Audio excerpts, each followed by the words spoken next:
Welcome to the Lowcountry Revolutionaries, the podcast that dives deep into the heart of Charleston, South Carolina's vibrant entrepreneurial scene. I'm your host, Bill Ballott, founder of Veritas Exoscience, and each week we're spotlighting the boldest innovators from the Chucktown startup community. These are the visionaries pouring their heart and soul into the businesses that are transferring Charleston into a global hub of creativity and American ingenuity. Get ready for raw, real conversations with the trailblazers shaping our city's future. Let's dive in. I would like to welcome David Thedinga, who's a renowned thought leader in the health insurance industry with extensive experience in connecting people to their best health options. He's the founder of Tikvah. So, David, I know I messed your last name up again, but I gave it a good shot there. That's a tough pronunciation, you got to say. You did phenomenal. Oh, you're very nice. You got it, man. It's Thedinga. You said it exactly the way that it is. I mean, back in the day, I remember playing sports, and it was a different name a different week, every different week.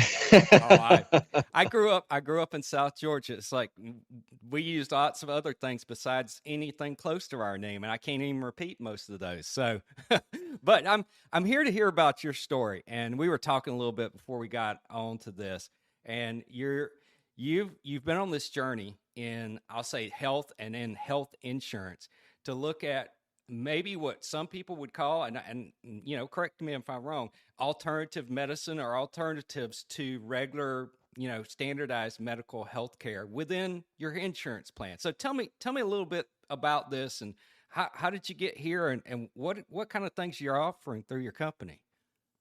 Yes. So we are so excited to be a part of the community that you guys are all building. And I'll tell you, what started as a personal journey obviously has become a professional one. So for myself and for my family, going back many years, we found ourselves in not one, but multiple scenarios where we didn't feel super comfortable about using conventional protocols or remedies or pharmaceuticals when we were trying to solve health problems or health concerns or symptoms or issues. And so each scenario ended up down a different path with a highly trained alternative functional medicine doctor or a naturopathic doctor that was able to help us get to the root cause, the underlying issues of why some of those symptoms were presenting themselves.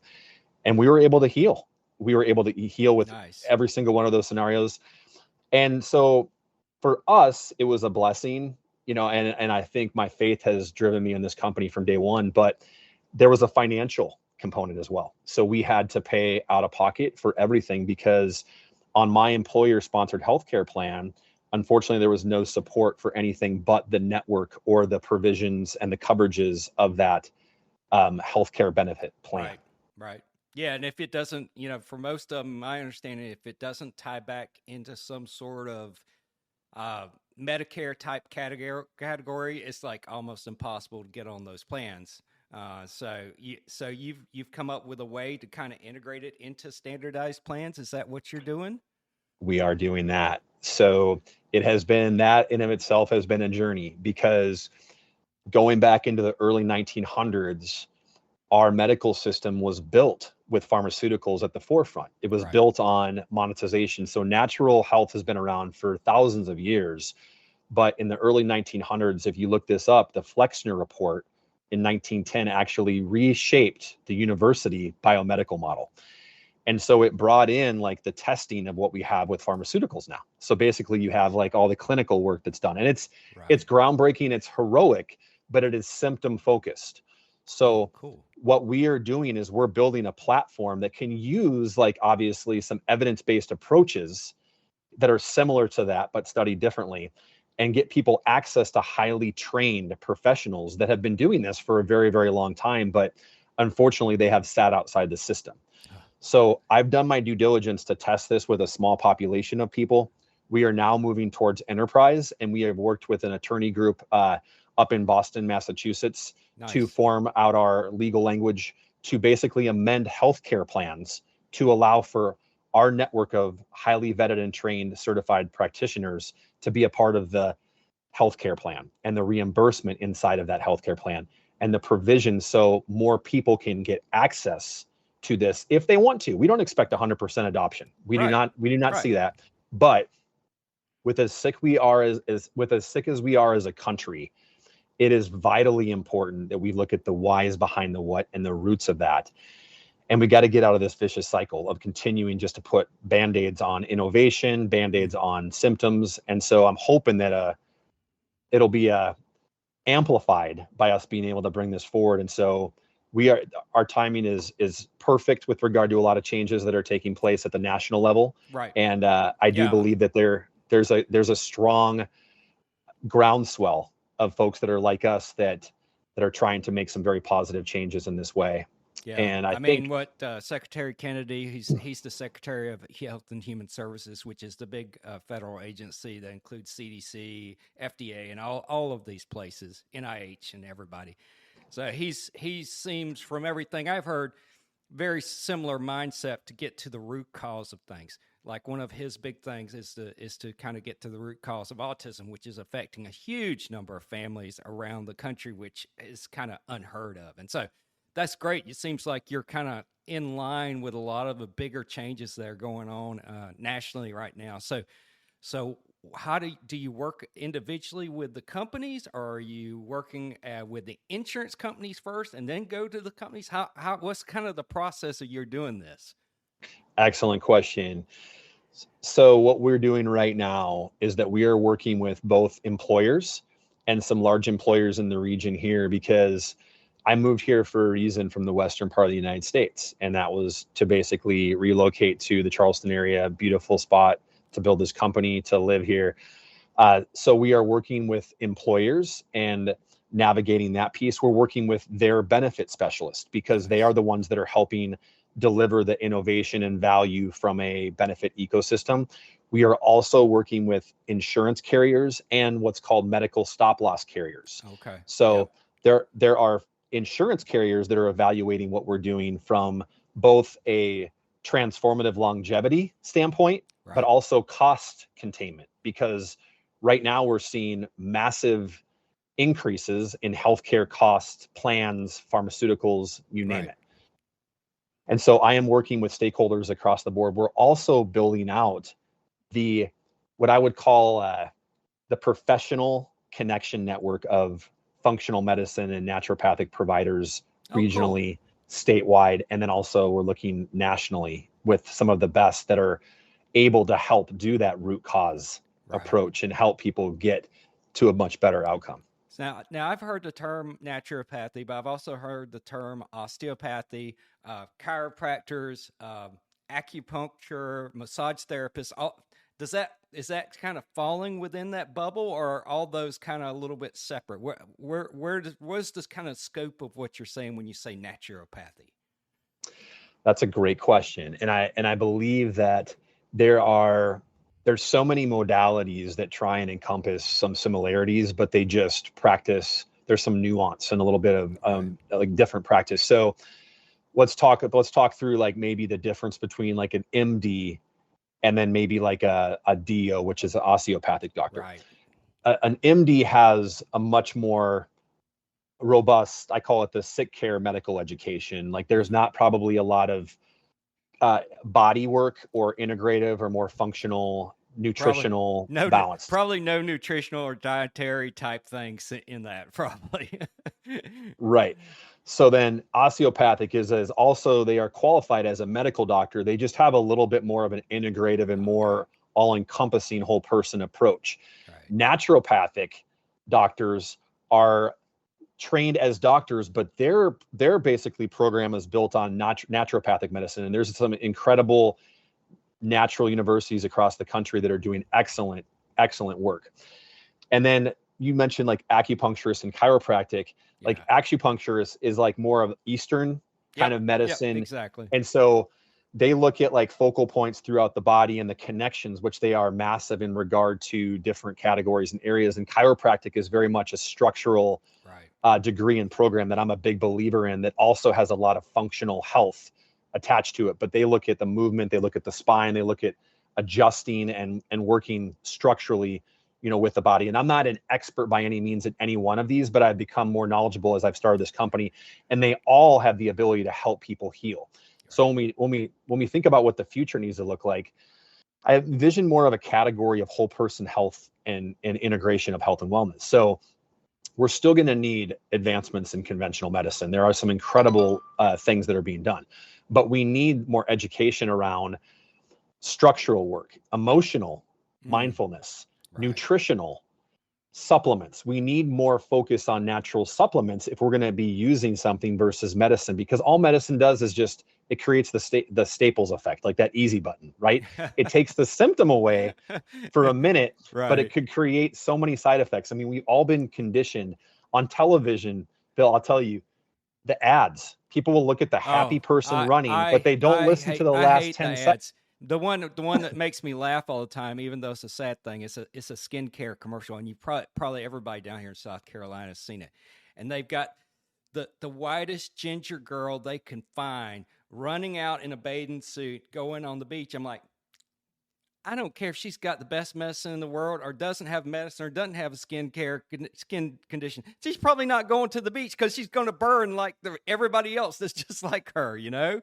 And it's like, you know, they make these things and they make it seem like, oh, this is going to fix all your problems. And I just really am not a big fan of the whole medical ads on TV. I get it. It's like, what's your alternatives? Like, where are you going to get your information? If you don't get it from there, are you going to get it from your doctors? What types of sources of good information do you have? And so I guess that's what I would ask you is like, okay, how are you building in your network so people can feel like you're working with trusted people that have certification and you can trust the information you're getting from them?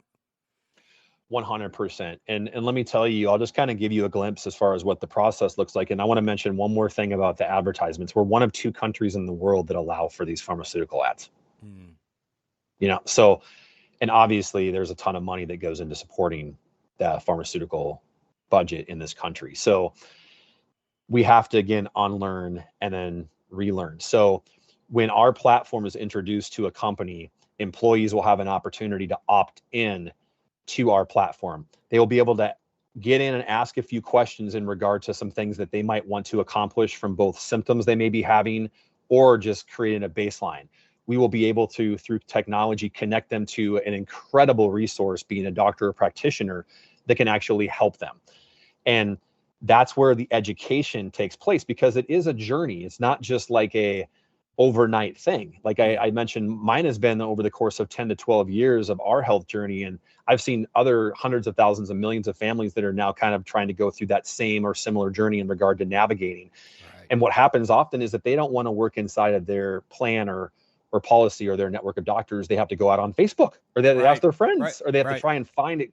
And so we're going to bring more structure and possibility for them to get it streamlined. And then we're going to be helping them financially. So it's not as big a barrier to entry in the event that they have something as serious as cancer or autoimmune. Right. You're already paying for the health insurance. Why can't you use it the way you want to use it? Because, you know, this was a term coined several years ago, probably about a decade ago. It was personalized medicine. But what was meant by that term at the time was really like, hey, we're going to have medicine that's more geared to your body structure, your sex, your genetic background. Not, hey, we're going to give you charge of what medicine and what types of doctors you want to go see. And so that's a, you know, I would say an evolution of that whole concept of personalized medicine, because, you know, what you're doing is you're giving people a say in how they want to go about stuff, which is, you know, that's got to be exciting for folks and maybe a little bit scary. So you're going to give them some information so they can make good decisions, it sounds like. And it doesn't mean, the nice thing about what we're building is that we're not taking anything away, we're just adding to. So what that means is that they need to, when they have a scenario, make the best decision, and now they have more possibility than they did prior to. So that's exciting. And so our platform and our connector validates, because we will be only working with practitioners and doctors and providers that have a very strong educational background and or experience to make sure that they can deliver on the root cause approaches and diagnostics that are, you know, that go alongside of that to really help folks. So we are ecstatic about our timing in the marketplace. We see high demand for a number of reasons in regard to every stakeholder that we mentioned earlier. It could be the carrier, the employer, and the end user being the employee. it's really a blessing to be here in the Charleston area too, Right. because we're super excited to be a part of the ecosystem down here as well. So. Yeah. And you used to, I always ask the people on the podcast, like, why Charleston? You sort of already said a little bit of that earlier on. You moved out from the West. Were you all the way out in California, or were you in some of the flyover states? Where were you? I was in Phoenix, Arizona. Oh, Phoenix. Yeah. Great place. And then ended up migrating out here during COVID. And we were actually going to move back to Colorado. Oh, yeah. So that was a dream, and kind of a goal would be to move back to Colorado. But during COVID, we felt a tug in regard to being, willing to kind of check out some other geographical regions. Right. And so ended up out here. And the nudge for me, it was like, I call it like a God wink, but I was in a restaurant downtown Charleston called Basic Kitchen. And we were kind of like looking into the scenario here, and I felt really good about Colorado because it's very forward thinking and very health conscious, and it would have been a great fit to kind of build up in that environment ecosystem. But at the restaurant Basic Kitchen, there was a drink called health insurance. Yeah. Very nice. And it was like, turmeric, it was like a little bit of cayenne, like some healthy ingredients. It would be really good for your immune system, kind of a deal. And I was like, all right, God, like, what's up here? And so after evaluating it for a short period of time, we made the decision to ultimately move out here, and I haven't looked back ever since. So I absolutely love it here. Yeah, it's a great place. I always say it's full of eccentric people, and I would say open-minded people. You have everybody on all sorts of the spectrum, but people are willing to have a conversation, even if they may not agree with what you have to say. They're still open to having a conversation, and I think that's a great place to have a business like what you're doing, where you're kind of trying to open minds a little bit to other possibilities on top of the things you already have. So that's really cool. Yeah, we're very thankful to be here, and I feel like what we might be able to do too is maybe accelerate some learning, through our business, because sometimes adoption is different for everyone. So what's nice about our platform is it'll be available for the companies that embrace it, and maybe not utilized until the employee needs it, because our Tikvah means hope. Right. That is the name of the company. So. Right. And I was looking online. That's a Jewish word, right? It's is that your background? Jewish Christian. faith? So it's a Jewish word, and that's another interesting story in of itself, because my faith steers me and drives me in everything. But I did not know what Tikvah meant until I was spending some time with the Lord, and I felt like, I felt like I was processing, and I actually had a potential partner relationship that was trying to get me to evaluate early in concept, looking at different names of the company. And I was like, there's no way that I could evaluate a different name, because this fits. And it fits perfectly. And so, yes, it does have origins, but it's like my faith and background is Christian. Oh, okay. Well, it's funny because, we have a lot of different, one of the things that happened in Charleston's founding, I've heard from a lot of people, is it was a community where people who were persecuted religiously came. And so that's one of the reasons why it's also called the Holy City, besides having so many places you can choose to worship. So that's really cool. So it sounds like that's going to fit very well in the Charleston community. I think people will welcome that. So, one of the things, you're on this journey, and what advice would you give to others out there that are going through this entrepreneur kind of journey, and having to think of how to make all this work? I'll tell you what, and again, I had an opportunity to learn from a lot of people on my journey. And so there's a couple of things that come to mind.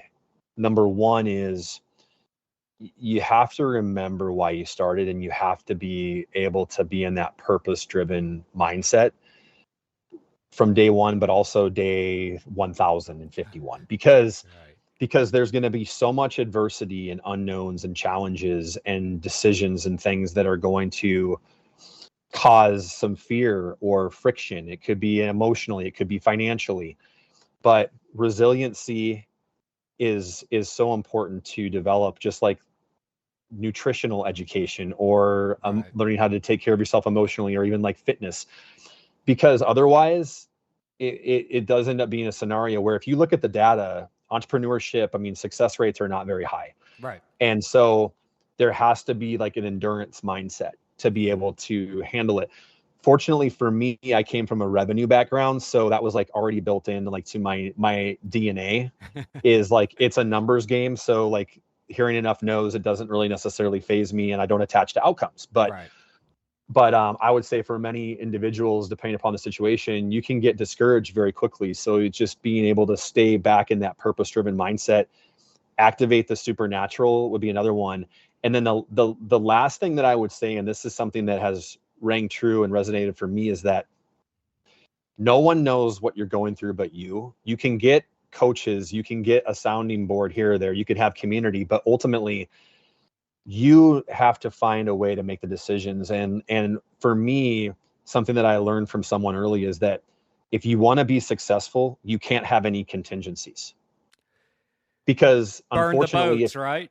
You have to burn the boats, because personal and professional coaches and many folks, and I know you're in the space, would tell you that if you constantly are having these contingencies, or you're thinking about going back to work, or if you're thinking about this or that or the other, there's only so much that's opportunity cost, Right. and it's costing you mental time. Right. And I've had to go around that, that circle, that mountain a few times myself to stay down this path, because it's been very hard for me personally. Trust me, I am feeling exactly what you're saying. I've been down this path too. I still do it. I still fall back into that kind of mindset, because it's real easy to. It's like, okay, this hasn't been working out for a while. Let's maybe we need to reconsider things. But like you say, you have to have as the name of your company, you have to have Tikvah. You have to have hope and be able to persevere. So that's great advice. That's awesome.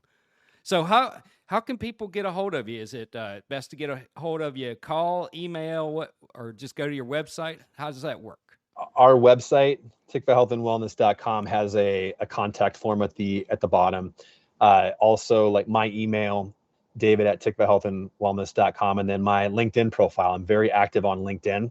Perfect. So David, Thedinga.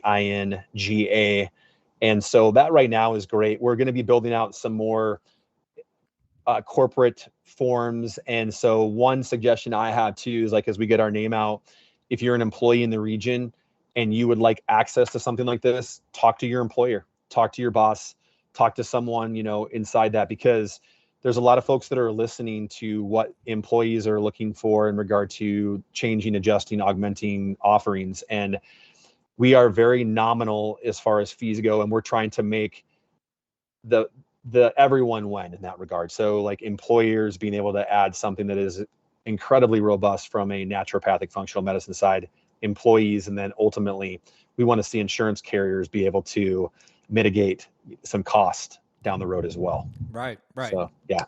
That's awesome. Yeah, win-win for everybody, because everybody has to be a part of the game. So yeah, that's awesome. Yep, they do. So yeah, I'm so thankful to be a part of this, man. Yeah. Appreciate being able to connect with you and talk through my journey, my personal journey, as well as share our business. And like I mentioned earlier, I love what you guys are doing here with the startup economy here in Charleston. It's super exciting, and glad to have you a part of it. And you're welcome to come back on, as things progress and you have some exciting things to talk about, or just some updates. Happy to have you back on the podcast anytime.